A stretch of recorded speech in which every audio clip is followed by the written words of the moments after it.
अच्छा, जो हम चीज़ें डिस्कस करेंगे ना वो हमारे पास आती है बेसिकली क्लोस्ट्रीडिया की स्पीशीज़ और क्लोस्ट्रीडिया होता क्या, ठीक है। अच्छा देखो, सबसे पहले तो हम बात करते हैं कि हमारे पास जो क्लोस्ट्रीडिया होता है ना, ये हमारे पास होता क्या, फिर इसकी स्पीशीज़ को ज़रा डिटेल से पढ़ेंगे। सबसे पहले हम कहते हैं कि this is also a gram positive, क्योंकि हम सारे के सारे ग्राम पॉजिटिव डिस्कस कर रहे हैं और ये कोकाई नहीं होते, ये रोड शेप्ड होते हैं। इस वजह से मैं सेकंड नंबर पर लिखूंगा कि ये हमारे पास जो है ना वो क्या है, रोड शेप्ड है, ठीक है। थर्ड नंबर पे कहता हूँ कि देखो ये वाला जो क्लोस्ट्रीडिया होता है ना, ये भी हमारे पास स्पोर्स को रिलीज कर रहा होता है। अब बात करेंगे कि हमारे पास ये कैसे स्पोर्स को रिलीज करता है और करता क्या। अच्छा, अब हमारे पास हम स्पीशीज को डिस्कस करते हैं आहिस्ता आहिस्ता, फिर हम स्पोर की तरह बात साथ साथ करेंगे कि हमारे पास कौन कौन सी आती है, क्योंकि कुछ में स्पोर जो होते हैं ना वो न्यूरो ट्रांसमिशन को अफेक्ट करता है और कुछ में नहीं करता, इस तरह से, ठीक है। अच्छा, जो सबसे पहले वो हम डिस्कस करेंगे ना वो हमारे पास आ जाएगी बेसिकली क्लोस्ट्रीडियम टेटनाई। अच्छा, अब आप लोगों ने टेटनस का नाम तो सुना ही होगा, ठीक है। कि हमारे पास देखो कोई भी जो है ना वो गिर गया है, टेटनस का जाके इंजेक्शन लगवाओ टेटनाई का। अब वो कौन सा अफेक्ट कर रहा होता है बैक्टीरिया, उसे कहते हैं क्लोस्ट्रीडियम टेटनाई।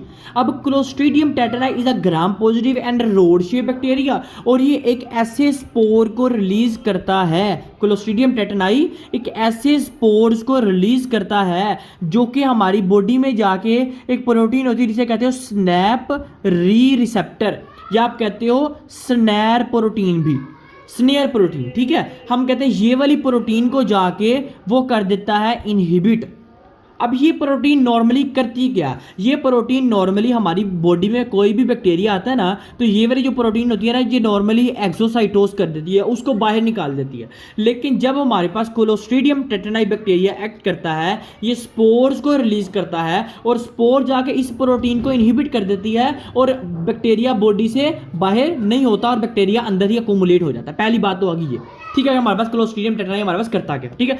सेकंड नंबर पे ये जो बैक्टीरिया होता है ना, ये बड़ा करता है, ये हमारे पास स्पाइनल कॉर्ड में ना एक सेल्स होती है जिसे आप कहते हैं रंशा सेल्स।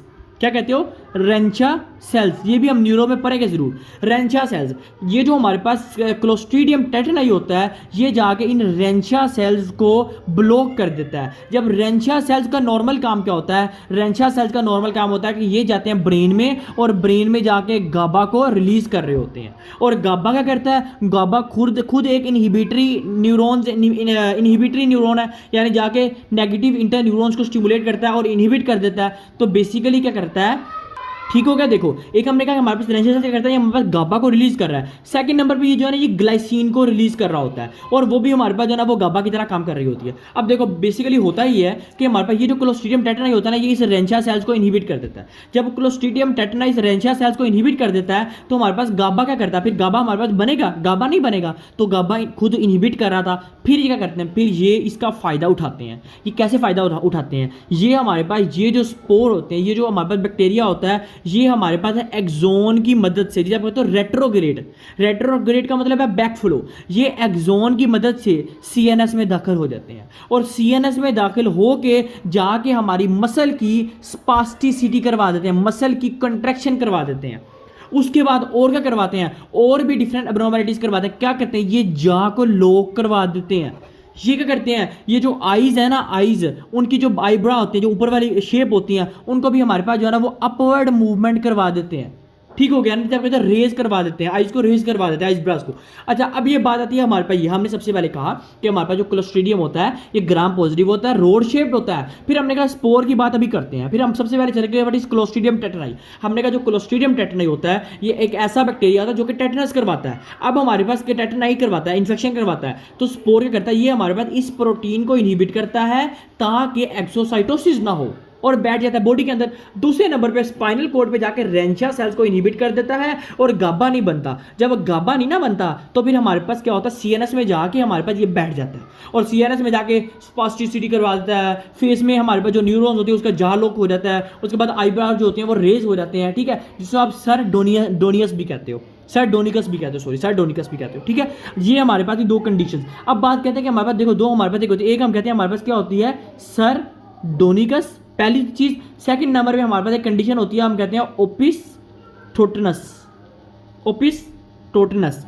जो हमारे पास सैरडोनिकस होता है इसका मतलब होता है जो आईब्राज होते हैं ना हमारे पास ये रेज हो जाए। जो हमारे पास ओब्स्टिनस होता है या हमारे पास ओब्स्टोथिनस होता है, ओपिस्थोटोनस क्या है हमारे पास कि हमारे पास जाके ये स्पाइनल कोड में जाके ना वो जो एक्सटेंशन मसल होते हैं उनको हमारे पास कंट्रैक्शन करवा देता है, यानी हम कहते हैं स्पास्टिसिटी करवा देता है। ठीक हो गया। हमने कहा साइडोनिकस क्या होता है, हमने कहा हमारे पास ओपिस्थोटोनस क्या होता है। तो हमने दो कंडीशन पढ़ी जो हमारे पास क्लोस्ट्रीडियम टेटनाई करवाता था। अब जारी बात है हम क्या करेंगे, हम टेटनस वैक्सीन लगवा सकते हैं, हम जो है ना वो टेटनस वैक्सीन लगवा सकते हैं। सेकंड नंबर पे जो है ना वो हम इसको एंटीसेप्टिक और साथ हम बात करते हैं हम एंटीबायोटिक दे सकते हैं, हम डायजिपाम से इसको ट्रीट कर सकते हैं। तो ये जो है ना बुक में एज इट इज ड्रग्स लिखे थे ये आप लोगों ने देखे नहीं। टेटनस करवा सकते हैं, एंटीसेप्टिक एंटी हमारे पास जो है ना वो एंटीबायोटिक्स और जो है ना वो डायजिपाम हम उसको दे सकते हैं इनको क्लोस्ट्रीडियम टेटनाई वाले बंदे को।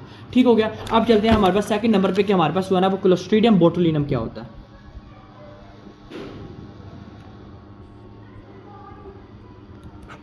क्लोस्ट्रीडियम बोटुलिनम, अब जारी बात है इसकी पहली बात कि हमारे पास ये ग्राम पॉजिटिव है, दूसरी बात ये जो है ना वो रोड शेप्ड है। अब ये भी स्पोर रिलीज करता है। अब स्पोर करते क्या बेसिकली, ये जो स्पोर होते हैं ना ये हमारे पास जाके एसिटाइल कोलिन को इनहिबिट कर देते हैं। और एक बात मेरी याद रखना है, जब भी एसिटाइल कोलिन इनहिबिट होता है ना तो हमारे पास जो मसल होते हैं ना वो फ्लैसिड हो जाते हैं, बहुत रिलैक्स कर जाते हैं। जैसे होता है ना स्पास्टिक, यहाँ जो मसल है वो फ्लैसिड कर जाते हैं, एक चीज़। ठीक है। सेकंड नंबर पे ये जो बोटुलम होता है, अब हमारे पास यहाँ होता है बोटुलिनम टॉक्सिन। वहाँ कौन सा था, टेटनाई टॉक्सिन, यहाँ था बोटुलिनम टॉक्सिन। बोटुलिनम जो टॉक्सिन होता है ये स्पोर्स को रिलीज करता है, जाके एसिटाइल कोलिन को हमारे पास ब्लॉक करवा के हमारे पास जो है ना वो फ्लैसिडिटी करवा देता है बॉडी में, पहली बात। ठीक है। सेकंड नंबर पे क्या करता है, ये हमारे पास जाके डबल विजन करवाता है, जिसे आप कहते हो डिप्लोपिया। ठीक है। उसके बाद थर्ड नंबर पे करता है ये करवाता है डिस्फेगिया, कि हमारे पास स्वेलिंग जो होती है ना उसका मसला बन जाता होता है। उसके बाद कहते हैं कि हमारे पास क्या करवाता है, फ्लैसिड पैरालिसिस। ये तीन बातें याद रखो, diplopia, dysphagia with flaccid paralysis, ये तीन बातें आप लोगों ने याद रखनी है इसमें क्लोस्ट्रीडियम बोटुलिनम के अंदर। ठीक हो गया। बाकी हाँ ये हीट लेबाइल टॉक्सिन्स होते हैं। ठीक हो गया। उसके बाद हमने बात की कि हमारे पास जो है ना वो पोस्ट साइनेप्टिक नर्व में डैमेज करवा के फ्लैसिडिटी करवा रहे होते हैं, क्योंकि फ्लैसिडिटी हमेशा तब होती है जब पोस्ट साइनेप्टिक नर्व का मसला बन रहा होता है। जारी बात हम क्या कहेंगे, हम इसको जो है ना वो ह्यूमन बोटुलिनम इम्यूनोग्लोबिन दे देंगे, जो कि हमारे पास इस क्लोस्ट्रीडियम बोटुलिनम टॉक्सिन के खिलाफ करके हमारे पास करवा देगा। ठीक होगा। ये याद रखना इसके अंदर। और इसके अलावा क्लोस्ट्रीडियम बोटुलिनम में याद करने की कोई भी जरूरत नहीं है। अब हमारे पास आता है थर्ड नंबर पे, हम कहते हैं बेसिकली क्या है, क्लोस्ट्रीडियम परफ्रिंजेंस। ये क्या होता है, अच्छा ये जो हमने परफ्रिंजेंस का नाम है ना ये याद रखना, गैस गैंग्रीन में जरूर याद रखना। अब गैंग्रीन, गैस गैंग्रीन ये नेक्रोसिस की टाइप होती है, जिसमें बेसिकली हमारे पास जो है ना वो बॉडी एक तरह का डेथ हो जाती है बिल्कुल टोटली। और अब उसका एक ही काम होता है, उसकी जो है ना वो काट दो हिस्से को। ठीक है। ये कहते हैं गैस गैंग्रीन होती है, इसमें गैस भर जाती है। अब ये क्लोस्ट्रीडियम परफ्रिंजेंस बेसिकली गैस गैंग्रीन करवाती है।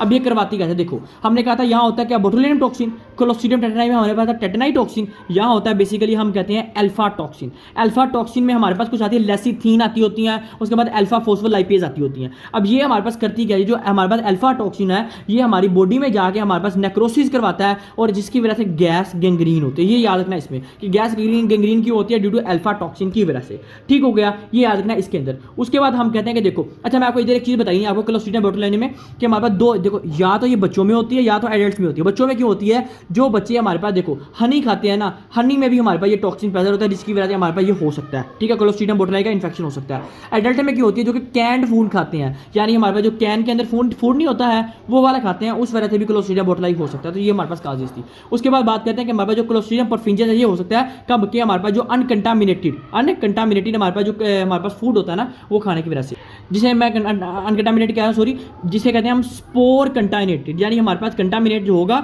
उसमें आपके पास स्पोर फॉर्मेशन होगा किसकी, अल्फा टॉक्सिन, क्योंकि अल्फा टॉक्सिन ऐसा स्पोर रिलीज करता है जो कि हमारे पास क्लोस्ट्रीडियम परफ्रिंजेंस करवाते हैं। ठीक है। अब इसको एक और बात बताऊँ कि हमारे पास ये वाला जो होता है ना ये हमारे पास लेस देन 60 डिग्री तक ये रह सकता है। ये वाला बैक्टीरिया याद रखना, ये वाला जो बैक्टीरिया होता है ये लेस देन 60 डिग्री तक रह सकता है। लेकिन हाँ इधर एक और बात बता दूं कि ये अगर डिजोल्व होना चाहे तो खुद भी डिजोल्व हो सकता है, लेकिन अगर ना डिजोल्व हो तो ये क्रोनिक सिचुएशन में भी चला था। अगर डिजोल्व हो तो with in the 24 to 36 hours dissolve हो जाता है, लेकिन अगर डिजोल्व नहीं होता तो हम कहते हैं कि ये जो है ना वो क्रोनिक सिचुएशन में चला गया। ठीक हो गया। फिर हम इसके लिए करते हैं, फिर हम इसको गैंग्रीन को जो है ना वो निकालते हैं, लेकिन अगर प्रॉपर नेक्रोसिस हो गया है फिर हम उस पार्ट को ही काटना पड़ता है हमें। तो याद रखना इसके अंदर। ठीक हो गया ना। और इसकी मोस्ट कॉमनली हम काज कहते हैं हमारे पास क्लोस्ट्रीडियम सेप्टिकम, इसके लिए मोस्ट कॉमनली काज कहते हैं हम क्लोस्ट्रीडियम सेप्टिकम। तो ये आप लोगों ने 5 बातें याद रखनी इसमें क्लोस्ट्रीडियम परफ्रिंजेंस के अंदर। ठीक हो गया। उसके बाद हमारे पास लास्ट आता है, हम कहते हैं बेसिकली क्लोस्ट्रीडियम डेफिसाइल। अब ये क्लोस्ट्रीडियम डिफिसाइल क्या होता है, इसके अंदर हमारे पास देखो पहली बात हमने क्लोस्ट्रीडियम टॉक्सिन में क्या पढ़ा, इसमें होता है हमारे पास कौन सा होता है, टेटनाई टॉक्सिन होता है। क्लोस्ट्रीडियम बोटुलिनम में हमारे पास कौन सा होता है, बोटुलिनम टॉक्सिन होता है। क्लोस्ट्रीडियम परफिंजेंस में कौन सा होता है, अल्फा टॉक्सिन होता है। क्लोस्ट्रीडियम डिफिसाइल में अल्फा भी होता है, बीटा भी होता है। समझ आ गई कि हमारे पास क्लोस्ट्रीडियम बैटरा में हमारे पास डिफिसाइल में हमारे पास क्या होगा, अल्फा टॉक्सिन भी होगा और हमारे पास जो है ना वो बीटा टॉक्सिन भी होगा, ये याद रखना इसके अंदर। ठीक हो गया। अब ये करवाते क्या है कि ये हमारे पास जाके बेसिकली इंटेस्टाइन को, जो हमारे पास इंटेस्टाइन के सेल्स होते हैं एंटेरोसाइट, उसको जाके ये डैमेज करवा रहे होते हैं। ठीक है। और मोस्ट कॉमनली डेफिसाइल से याद रखो कि ये जाके हमारे पास इंटेस्टाइन की फीचर यानी हमारे पास डायरिया करवा रहा होता है। हमारे पास मोस्ट कॉमनली जो कोलाइटस करवाते हैं, जैसे अल्सरेटिव कोलाइटस भी वो करवा रहा होता है, हमारे पास ये करवा रहा होता है। ठीक हो गया। अच्छा देखो एक तो बात आ गई। अब बात करते हैं कि ये क्यों हो सकता है, इसकी क्या रीज़न है। इसकी ये रीज़न है कि देखो पॉसिबल है कि एक पेशेंट था वो एंटीबायोटिक यूज़ कर रहा था। एंटीबायोटिक कौन सी है हमारे पास, देखो क्लिंडामाइसिन, ये एंटीबायोटिक याद रखिए। पहली मैंने लिखी है क्लिंडामाइसिन, सेकंड नंबर में लिखी है हमारे पास कौन सी, एम्पिसिलिन। पहले लिखी है क्लिंडामाइसिन, सेकंड नंबर पे लिखी है एम्पिसिलिन, थर्ड नंबर पे मैं कहता हूँ कि हमारे पास आती है कौन सी, सिफेलोस्पोरिन, फोर्थ नंबर पे हमारे पास आती है फ्लोरोक्यूनालोन्स। ये चार याद रखनी है, क्लिंडामाइसिन, एम्पिसिलिन, सिफेलोस्पोरिन, फ्लोरोक्यूनालोन्स। ये चार जो ड्रग्स होती है एंटीबायोटिक इस्तेमाल करने की वजह से भी हमारे पास क्लोस्ट्रीडियम डिफिसाइल हो सकता है, जो कि इंटेस्टाइन को जाके डैमेज करवाता है। और इंटेस्टाइन में हमारे पास कुछ नॉर्मल माइक्रोबायोटा प्रेजेंट होते हैं, उनको जाके डिस्टर्ब करता है और खुद जाके एक्सेसिवली प्रोलिफरेशन करवा देता है किसकी, अल्फा और बीटा टॉक्सिन की। और अल्फा और बीटा टॉक्सिन हमारे पास ये कोई भी स्पोर प्रोड्यूस नहीं करते, लेकिन अल्फा बीटा टॉक्सिन खुद ही जाके इंटेस्टाइन के एंटेरोसाइट जो होते हैं उनको सेल्स को जाके डैमेज करवाते हैं। ठीक हो गया। फिर आप कैसे डायरेक्ट करते हैं, फिर आप परक्यूटेनियस पीसीआर के थ्रू जो है ना वो इसको डायरेक्ट करते हैं पॉलीमरेज चेन रिएक्शन। ठीक है। इससे जो है ना वो डिफरेंट तरह के डीएनए को डैमेज करते हो, कॉपीज बनाते हो और फिर जो है ना वो कर सकते हो पॉलीमरेज चेन रिएक्शन के थ्रू कर सकते हो। ठीक हो गया। उसके बाद हम करते हैं फिर हम इसको जो है ना वो ओरल वैंकोमाइसिन दे सकते हैं। ठीक है ना, इसके ट्रीटमेंट में। ठीक है। लेकिन आपको याद रखना कि ये वाले जो हमारे पास ड्रग्स होते हैं ये सेकेंडरी काज इन्फेक्शन करवा सकते हैं। कौन से, हमारे पास क्लोस्ट्रीडियम डिफिसाइल। हमने ये बात याद है। अब देखो मैं एक बार रिपीट करता हूँ। सबसे पहले हमने कहा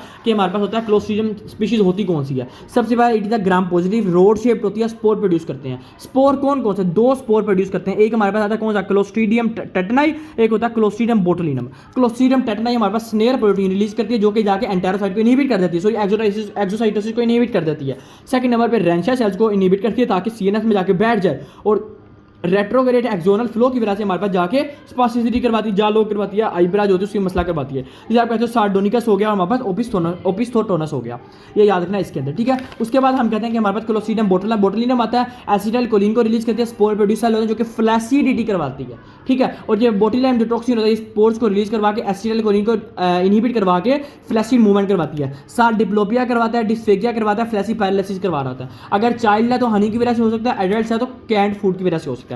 क्लोस्ट्रीडियम जो परफिंजेंस है इसको गैस कंगीन के साथ याद रखना अल्फा टॉक्सिन होता है। क्लोस्ट्रीडियम डिफिसाइल को अल्फा और बीटा टॉक्सिन होता है और इसको याद रखना आपने इंटेस्टाइन की इंफेक्शन के साथ। ठीक हो गया।